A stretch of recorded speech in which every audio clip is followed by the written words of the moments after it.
Sí, exacto. Listo, rodando. Entrevista a Alberto Escobar, Arquitecto. arquitecto. Sí, Te voy a poner arquitecto, no, no, no con tanta pendejada, sí, arquitecto. Historiador, no, tú también eres historiador. si quieres. Arquitecto, historiador, mejor para el contexto del programa. Vale. Alberto, el capítulo este del 20 de julio, llamado la parte de florero, grabamos ya en la casa del museo. Hablemos un poco qué representa esa casa arquitectónicamente, la historia de esa casa, cómo era, es realmente la que vimos en 1810. Sí, realmente pues hay que recordar que este episodio al parecer se orquestó justamente en las inmediaciones del mercado que se realizaba justo en la Plaza Mayor de Santa Fe, con el ánimo de que justamente se desatara un evento violento, pues que incitara a la gente a exaltarse, y como efectivamente sucedió. Por consiguiente, pues esa casa estaba estratégicamente seleccionada porque está en la esquina de esa plaza, y pues es una casa que de alguna forma representa también la manera como los bogotanos vivían en ese momento. Es decir, son casas que no superaban los 2 pisos. Normalmente en el primer piso había una tienda, como efectivamente sucedía en esta, y el propietario de la casa pues vivía en el segundo piso con un balcón que se abría hacia la plaza, como efectivamente está. Ya si la casa es exactamente igual a como está hoy en día, no. Realmente esa casa sufrió muchas transformaciones pues, a lo largo de la historia, al punto que incluso cuando fue el 9 de abril del año 48 sucedió algo milagroso, y es que los bomberos lograron llegar a tiempo para evitar que se quemara. El vecino de la casa, que era el Hotel Atlántico, sí lo perdimos, que lo había diseñado un arquitecto italiano, Gaston Lelarge, se quemó completamente, y lo que no deja de ser sorprendente es que se quemó el hotel, que tenía 2 o 3 pisos, y a esta casa pues no le pasó nada. Eh, Hernández de Alba, que fue, digamos, como uno de los directores de la casa, del museo, se encargó también de restaurarla, y digamos que los restauradores de esa época tenían también una preocupación sobre cómo acomodar objetos que venían de otros inmuebles. Entonces, cuando se construyó, por ejemplo, la carrera décima, se tumbó la iglesia de Santa Inés, y pues había piedras, columnas, detalles de madera que Hernández de Alba rescató y llevó a la casa y acomodó en la casa, lo que por supuesto pues no estuvo nunca en la casa. Entonces pues ya hace parte, pues digamos, de la casa que hoy en día conocemos. Es una casa que, como digo, es muy sencilla, se organiza alrededor de un patio, 2 niveles, es el nivel comercial el primer piso, el nivel residencial en el segundo piso, y pues afortunadamente pasó esto ahí, porque de lo contrario ni siquiera pues tendríamos el privilegio de contar con una casa residencial de esas características tan bien situada como está esta. Sí, porque me decían que el balcón también fue un balcón traído de una casa de Nariño, creo que venía de otro lugar, una réplica de esos balcones de la época de la... Sí, digamos que la casa sí tenía balcón, evidentemente. Lo que sucede es que pues se lo reemplazaron. O sea, digamos que normalmente las casas sí tenían balcón. Ok. Y la arquitectura de la ciudad como tal, en relación a la arquitectura urbana con lo rural, o sea, Ok. qué diferencias y cómo era. Sí, digamos que en ese momento, y es muy interesante en el caso de Santa Fe, en el costado oriental siempre estuvo la iglesia. Digamos que para ese momento la construcción de la tercera catedral, que es la que inicia, cuarta catedral, que inicia P3, estaba interrumpida. Digamos que P3 muere en 1808, o sea que llevaba 2 años quieta. Ese costado sigue casi igual, con excepción de que en la esquina suroriental, perdón, había un edificio que era conocido como el edificio de la aduana, que tenía 2 pisos, que había hecho un teniente coronel de artillería que se llamaba Domingo Esquiaqui, que era el sitio donde efectivamente funcionaba la aduana. Ese edificio sí lo perdimos ya. Ahí se construyó el Palacio Arzobispal, que es un edificio ya de los años 50. En el costado de la plaza, que daba contra el sur, ahí realmente quedaban las ruinas de lo que fue el primer palacio virreinal y único, que había sufrido un terremoto en 1785, luego se había quemado también. Ahí perdimos parte del primer archivo que tuvo la ciudad en ese incendio, y al lado quedaba la Real Audiencia, que se demolió completamente para construir después el Capitolio, que es donde está hoy en día. Y sobre el costado occidental sí había varias cosas, es decir, estaba en la esquina una cárcel de mujeres que le da nombre a la calle, que por eso se llama la calle del divorcio, pues porque antes una mujer que metían presa pues ya no estaba más tiempo casada, y había un edificio que sí se perdió, que se llamaba la Cazueleta, que era un edificio donde funcionaba el Cabildo. Entonces se llamaba la Cazueleta porque tenía un balcón, pero con fachada, y a la gente le recordaba que eso se parecía como una cazuela. Y ahí es donde Acevedo y Gómez da ese discurso de, en estos momentos de frenesi y de calor. Ese edificio pues, también se demolió. Al lado había otro que se llamaba el edificio de la Azotea, que era un edificio que a la gente le sorprendía porque no tenía, digamos, a la vista el techo inclinado tradicional de las casas españolas, sino que tenía un volumen, digamos, pues, como un pretil que ocultaba el techo, por eso la gente le llamaba la casa de la azotea, porque daba la impresión que era una azotea. Y al otro lado, vecino de esa casa, estaba una casa de una familia que también había servido como sede del virrey. Si ustedes caminan por Bogotá van a encontrar muchas placas, dice, esta casa fue sede del virrey, o aquí vivió el virrey, y efectivamente solo hasta finales del siglo XVIII hubo un espacio para el virrey, por consiguiente pues él vivía en arriendo en muchas casas y pues le han puesto placas a lo largo del tiempo. Y en el costado norte de la plaza era, digamos, el más residencial, por eso próximo a ese costado residencial estaba esta casita pues del florero. Ese costado pues ya se demolió completamente y es donde actualmente está el Palacio de Justicia, y el otro que menciona, el de la Cazueleta, donde está la alcaldía, pues se hizo el Palacio Líbano. Okay. Muy largo eso. No, está largo, obviamente eso es hacer imágenes de todo eso que nos acabas de describir. Sí, habría una cosa que falta, que es importante, y es que en el centro de la plaza estaba el mono. Entonces estaba el mono de la pila, pues en el centro de esa plaza, donde la gente iba a tomar el agua. Importantísimo el dato, sí, que ya no está. Ni mono, ni pila, ni agua. No, el mono de la pila lo quitan el 20 de julio de 1846 para poner justamente la estatua de Bolívar, pues que es la que está actualmente, la de Tenerani. Ok, eso nos da pie para entrar a otro capítulo que tiene que ver lo que llamamos nosotros como la patria boba, ¿no es cierto?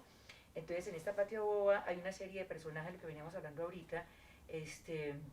Empezaron todas las discusiones, es decir, digamos, es una expresión sencilla y simple que también reúne todo lo que fueron las grandes discusiones de la época que se dieron, y si bien un poco peyorativa, pues no es justa con las discusiones que estaban en ese momento, ya sabes, federalismo, centralismo, monarquía, república, ciudadanos, libres, tal, y con una serie de personas que estaban dando esas peleas. ¿Qué dices tú? ¿Qué nos cuentas de esa patria boba de ese momento? Pues a mí personalmente lo que más me sorprende para el caso colombiano es que nos expliquen que todo el proceso de independencia se originó por romper un florero. O sea, yo creo que de toda la historia lo más bobo me parece que es eso. Digamos, como difícilmente vas a encontrar un país que lleve un objeto a que desencadene un proceso de independencia como el nuestro. Entonces digamos que a mí de todo este periodo lo que personalmente me sorprende más es eso.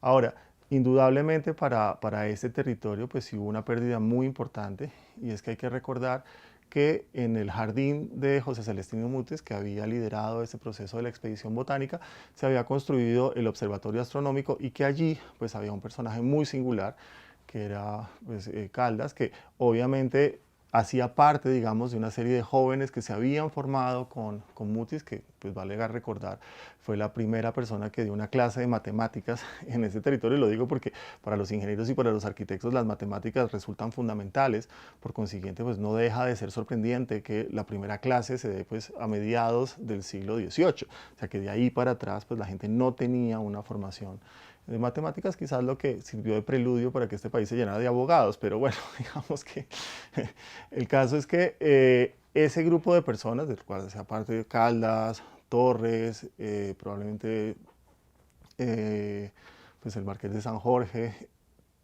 Jorge Tadeo Lozano, todas estas personas pues, que tuvieron esa primera inquietud de leer el territorio a partir de la experiencia científica, pues murió trágicamente al final de este periodo, que yo creo que pues, fue, digamos, como uno de los episodios importantes para la historia de la ciencia, más allá de esa discusión pues, política de centralismo y federalismo, que pues, es válida, pero creo que pues, le costó un tiempo a Colombia pues, volver a reconstituir ese tejido científico que lamentablemente se perdió. Digamos que destacable dentro de lo poco destacable de una guerra, es que obviamente al llevar al extremo de la supervivencia a una sociedad, un personaje como Caldas se tuvo que refugiar en Antioquia y creó la primera escuela de ingenieros en este territorio, lo que no deja de ser pues muy sorprendente, en donde además se fundió el primer cañón y él hace, pues su cuenta propia, el primer tratado de arquitectura militar en la Nueva Granada,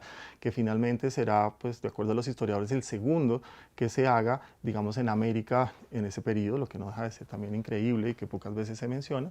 Lamentablemente, pues también parte de las personas que hicieron parte de esa escuela murieron como parte de la guerra, otros no, Liborio Mejía o pienso en Alejandro Vélez, que terminó siendo capturado por Enrile, y Enrile, cuando tan pronto se enteró que él sabía y tenía nociones de topografía, lo puso a levantar planos, y hoy en día en el Archivo General de Indias hay aproximadamente 15 o 20 planos elaborados por Vélez en esa situación ya posterior a la guerra, que dejan cuenta, pues o dan cuenta de ese desarrollo científico pues en este periodo. Un periodo de patria boba y un periodo de... Ya que en eso no fue tan bobo el periodo.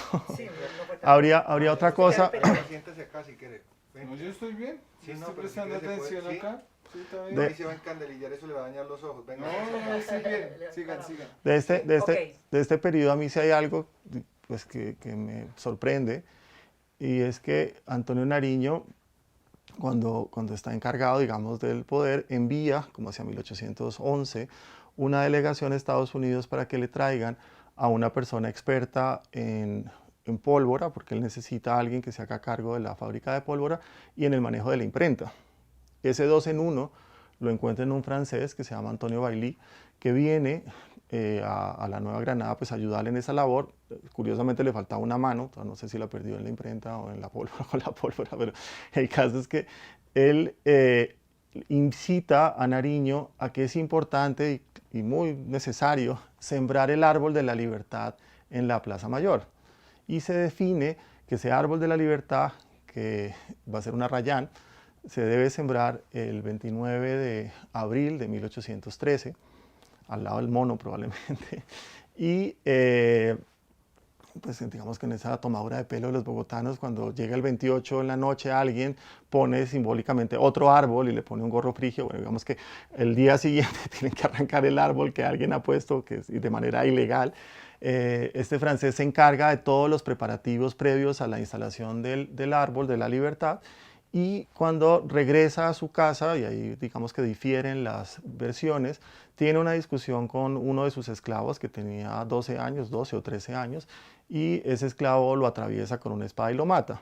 Así que digamos que el episodio que me parece paradójico es que de manera simultánea, cuando se está sembrando ese árbol de la libertad en la Plaza Mayor, están ajusticiando a este joven esclavo negro, pues que claramente no vivió en la libertad, ni tampoco iba a vivir en la libertad después de que se sembrara el árbol. Ni antes ni durante ni después. Exactamente. Sí. Entonces empezamos en esta parte de la campaña, de la gran campaña, ¿no es cierto? La campaña libertadora. En esa campaña libertadora mucho mito y mucha realidad. ¿Qué tanto de mito, qué tanto de realidad en esa odisea? Pues es inevitable, digamos, que nos tengamos que referir únicamente a pocas fuentes de personas que se tomaron el trabajo de escribir lo que pasó. Y pues es evidente también que si tú le preguntas a 3 o 4 personas que estuvieron en un mismo lugar, qué fue lo que pasó en ese lugar, pues difícilmente las versiones van a estar de acuerdo. Entonces, pues yo no quisiera, digamos, como entrar en esa discusión. A mí quizás como arquitecto y como ciudadano, lo que más me sorprende de ese momento es algo que puede haber sido muy sorprendente de vivir, y es que pues después de todo ese periodo colonial en donde hubo una clara presencia gubernamental española pues a la distancia y pues con todo un aparataje de gobierno en la ciudad, el 7 de agosto se libra la batalla, pero el 8 más o menos llega la noticia de que finalmente los españoles han sido derrotados. En la noche empieza pues como la diáspora de españoles que se van. El 9 amanece la ciudad pues ya en ese proceso de trasteo, pero ya el 10 no hay nadie. O sea, entre el 9 y el 10 pues no hay gobierno, porque no, ya se han ido los españoles y está apenas llegando los patriotas.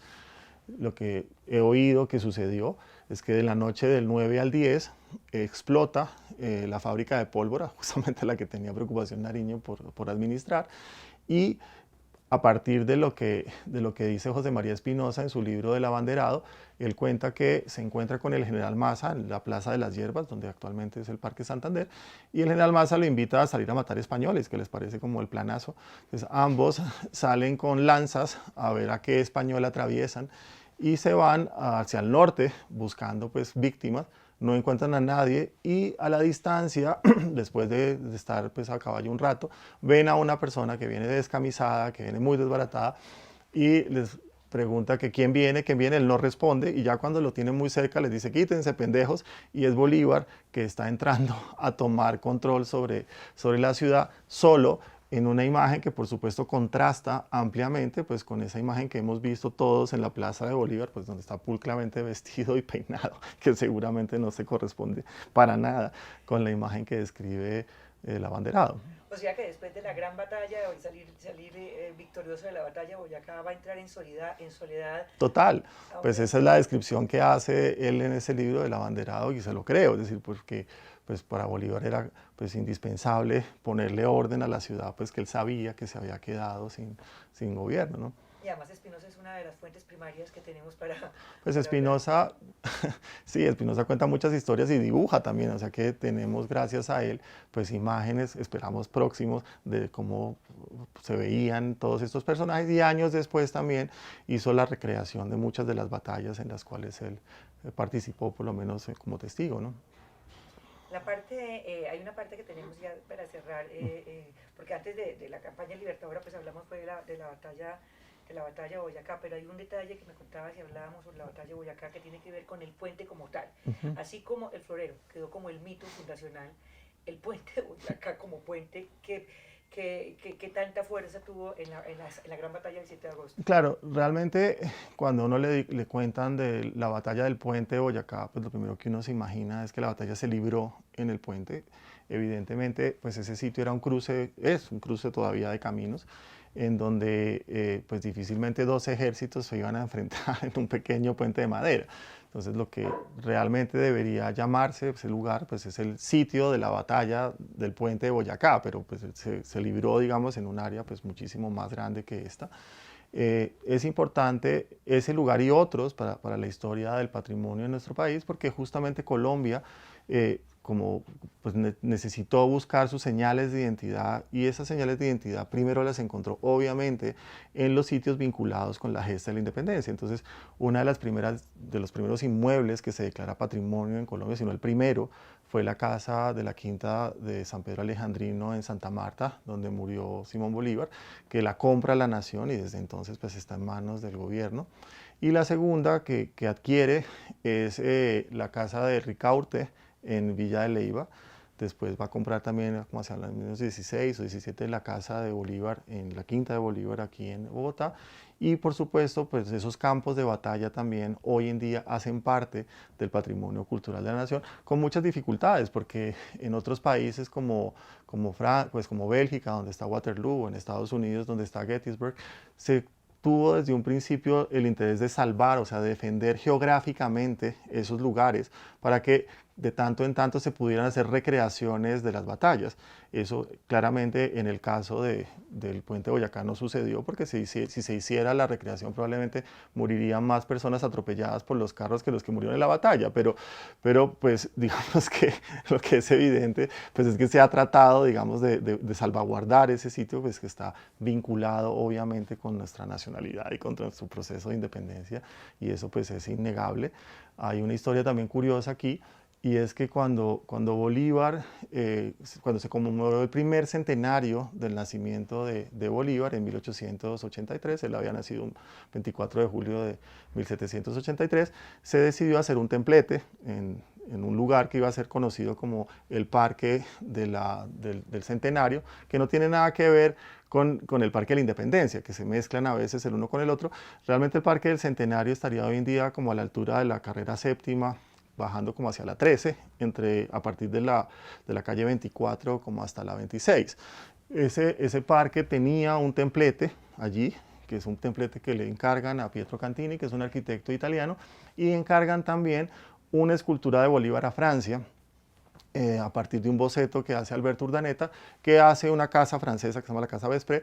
Sabemos que la escultura llegó en 3 pedazos, que se puso en el templete, efectivamente, ese 24 de julio de 1883, que las mujeres dijeron que a la sombra de esos árboles que se estaban sembrando ahí en 100 años, los futuros generaciones de bogotanos pues iban a tener la suerte de conmemorar el próximo centenario, lo que no sucedió pues porque trazaron la calle 26 y el parque desapareció, pero el punto aquí es que Cantini no había terminado el templete, entonces se hizo el acto inaugural y pidió que bajaran la escultura mientras terminaba el templete. La escultura la llevan al Capitolio Nacional y entra una discusión porque decían que si ya había una escultura de Bolívar en la plaza, ¿para qué tener otra a menos de 6 cuadras en ese parque del centenario?